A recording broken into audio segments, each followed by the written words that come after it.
I was actually thinking about how we're taught biology in school versus how it actually plays out in real life.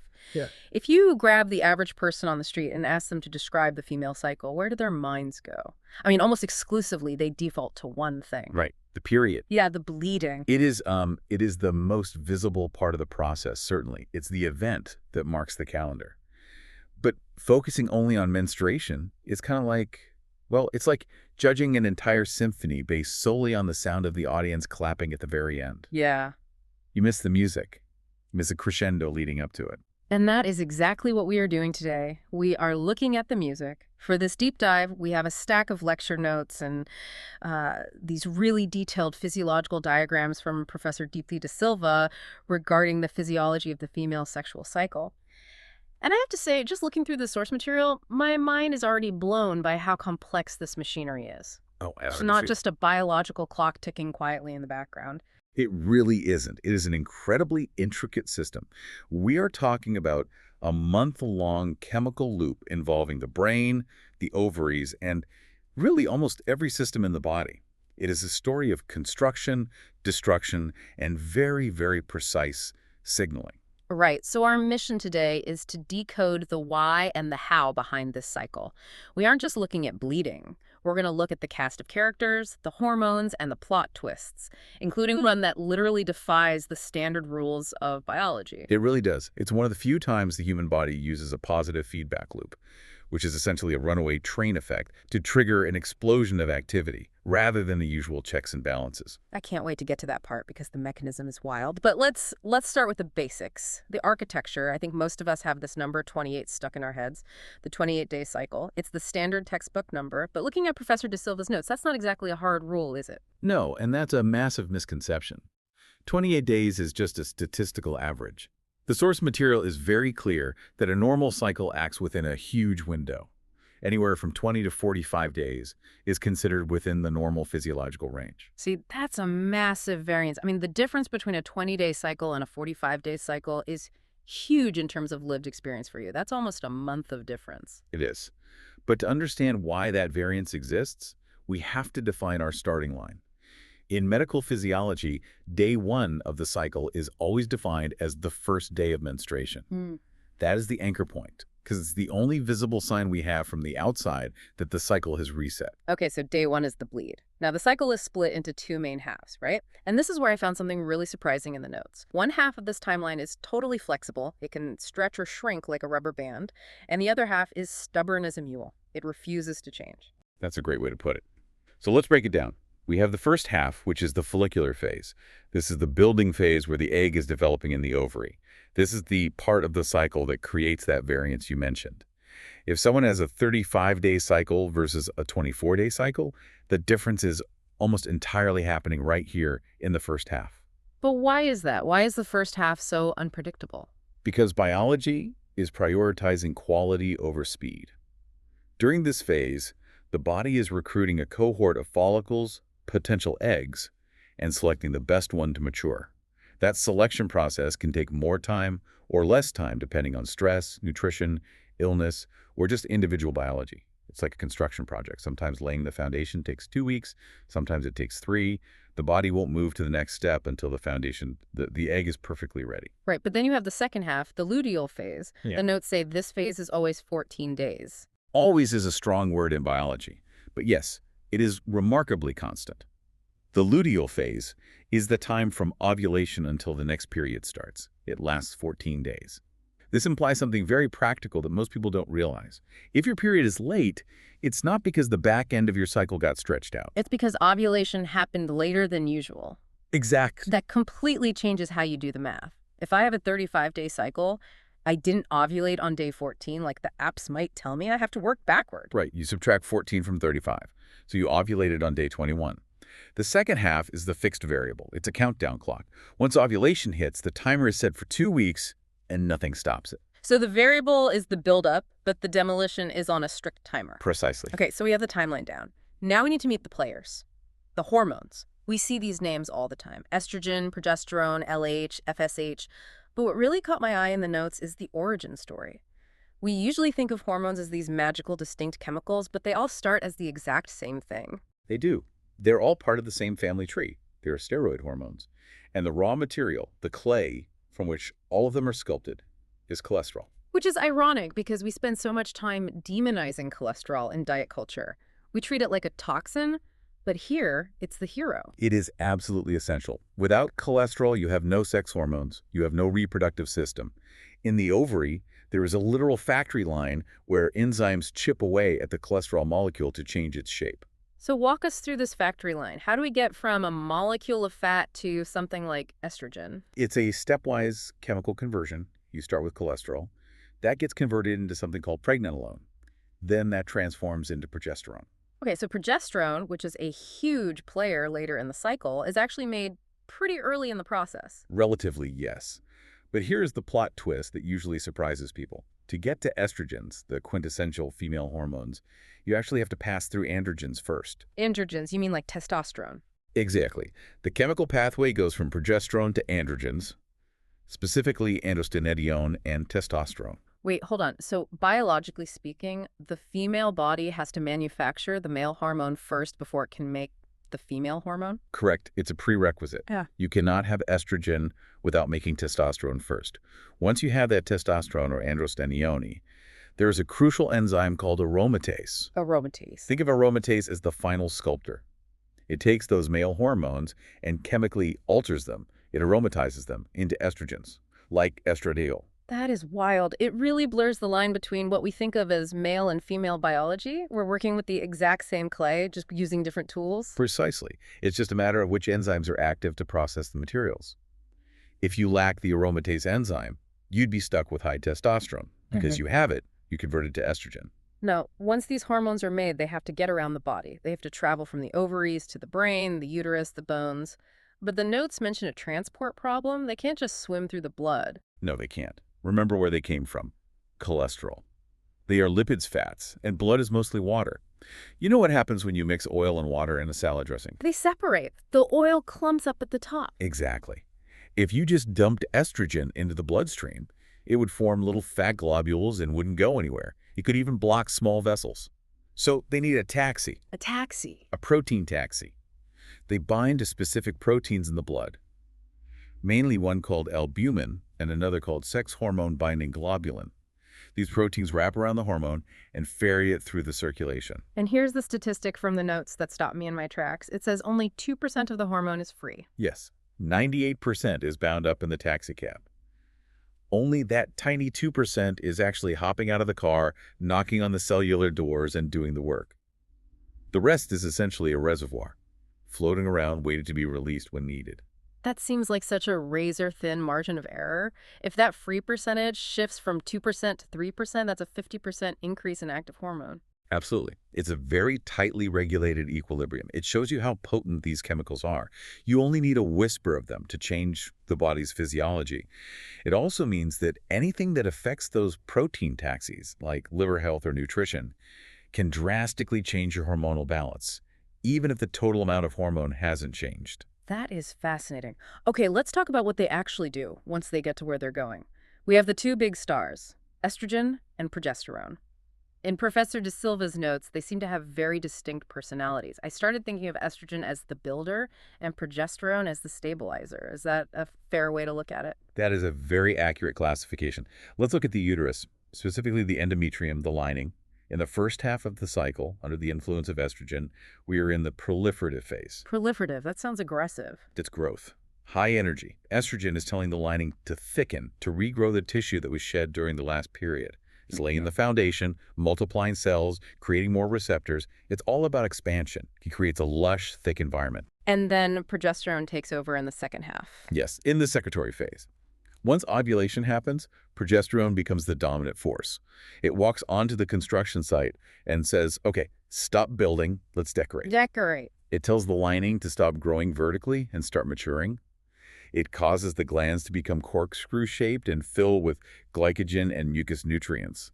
It's stocking the fridge for a potential embryo. It's making the house livable. So estrogen builds the house, and progesterone stocks the pantry and locks the doors. And crucially, progesterone keeps the muscles of the uterus calm.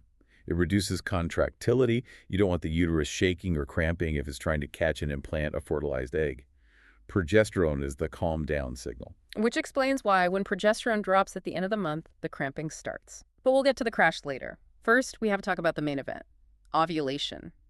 This is where the plot twist happens. The hormonal regulation of ovulation is fascinating because it breaks the fundamental rules of endocrine biology. Usually, the body operates on negative feedback. Think of a thermostat in your house. Right, the thermostat. If the room gets hot, the AC kicks in to cool it down. Right. Or if the heat rises to the set point, the furnace turns off. It maintains balance. In the body, if estrogen gets high, the brain usually says, okay, we have enough estrogen, stop stimulating the ovaries. It shuts down the production of LH luteinizing hormone and FS follicle stimulating hormone. So the system naturally wants to stay quiet. It wants equilibrium. Normally, yes. That is what happens during most of the follicular phase. But as the egg follicle grows larger and larger, it pumps out more and more estrogen. Finally, it reaches a critical threshold. The notes specify this perfectly. When estrogen levels rise above 150 picograms per milliliter for roughly 36 to 48 hours, The system flips. the system flips. It's a biological switch.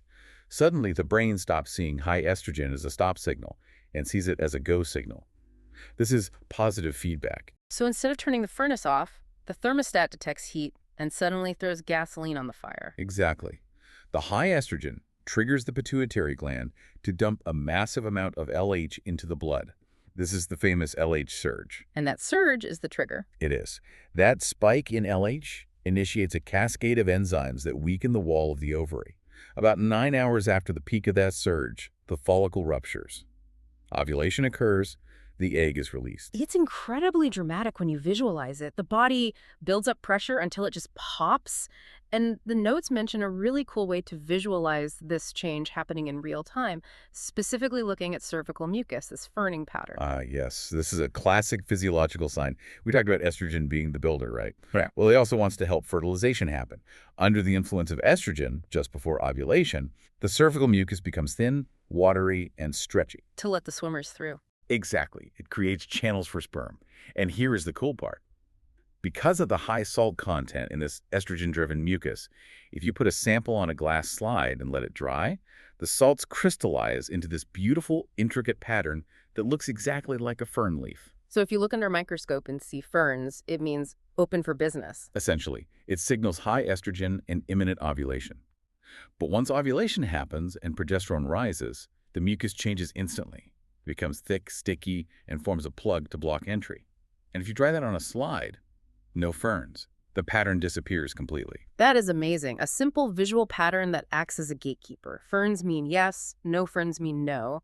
It's like the body is writing a code in salt crystals. It's a biological gate operated entirely by the balance of these two hormones. Okay, so the surge happened, the egg is out. We enter the fixed 14-day luteal phase. But the follicle that released the egg doesn't just disappear, though. It transforms into something called the corpus luteum. Which is Latin for yellow body. And you should think of the corpus luteum as a temporary organ. It's a gland that forms from the debris of the ovulation. It's like a pop-up shop. A pop-up shop with a very specific inventory. Its sole job is to pump out massive amounts of progesterone and some estrogen. It is the engine that drives the second half of the cycle. It's basically a life support system for a potential pregnancy. Exactly. It keeps the uterine lining stable and fed, and it sends a strong negative feedback signal back to the brain to say, no more eggs. We might be pregnant. Shut down the FSH and LH. It locks down the ovary so you don't ovulate again while a potential pregnancy is starting. But let's assume no fertilization happens, no baby. What happens to our yellow friend? It has a strictly limited shelf life. Unless it receives a signal from an embryo, specifically the hormone HCG, the corpus luteum acts like a time bomb. It is programmed to die after about 10 to 12 days. And when it dies, the factory shuts down. It crashes. It degenerates into a white scar called the corpus albicans. And when it goes, the progesterone and estrogen levels drop off a cliff. And this drop is the trigger for the finale, the period. Yes. This brings us to the mechanism of menstruation. It's not just a passive leaking. The notes use some pretty intense language here, necrosis. Yeah, that sounds like something from a zombie movie. It describes tissue death. When progesterone is withdrawn, the spiral arteries, those are the specialized blood vessels feeding the new lining, go into spasm. Spasms. They constrict tight, cutting off blood flow to the tissue. Then they relax, then constrict again. This rhythmic starvation kills the superficial two-thirds of the lining. That's the necrosis. Eventually, the vessels relax and burst, and the dead tissue, along with the blood, is washed away. The notes also mention prostaglandins increasing here. Prostaglandins are chemical messengers that stimulate smooth muscle contraction. They help squeeze the uterus to expel that dying tissue. But, as anyone who has had a period knows, they are also the culprits behind menstrual cramps. It's a coordinated demolition. It is. And regarding the volume, I think this surprises people too. The notes specify the average blood loss. 30 milliliters, that's like 2 tablespoons. About that, yeah. That feels incredibly low. I think most people would estimate it's much higher. It feels like more because that 30 milliliters is mixed with mucus, endometrial tissue, and other fluids. So the total volume of fluid is higher, but the actual blood content is relatively low. However, the notes do specify a clinical cutoff. Anything over 80 milliliters is considered abnormal. That's termed menorrhagia. Correct. If you are losing more than 80 mils, that indicates a potential issue with the clotting or the hormonal regulation, and it needs investigation. So we've closed the loop, the lining sheds, the hormones hit rock bottom. And because the hormones are low, that negative feedback on the brain is lifted. The brain wakes up and says, hey, we need to try again. It starts secreting FSH to recruit a new egg. Day 1. And the symphony begins its first movement again. Now, before we wrap up, we have to talk about the final segment from Professor De Silva's outline, the idea that it's not just reproductive. Because one of the biggest takeaways from these notes is that these hormones, estrogen and progesterone, are not just staying in the pelvis, they are affecting everything. This is a crucial concept. We call them sex hormones, which is a bit of a misnomer because it limits our thinking.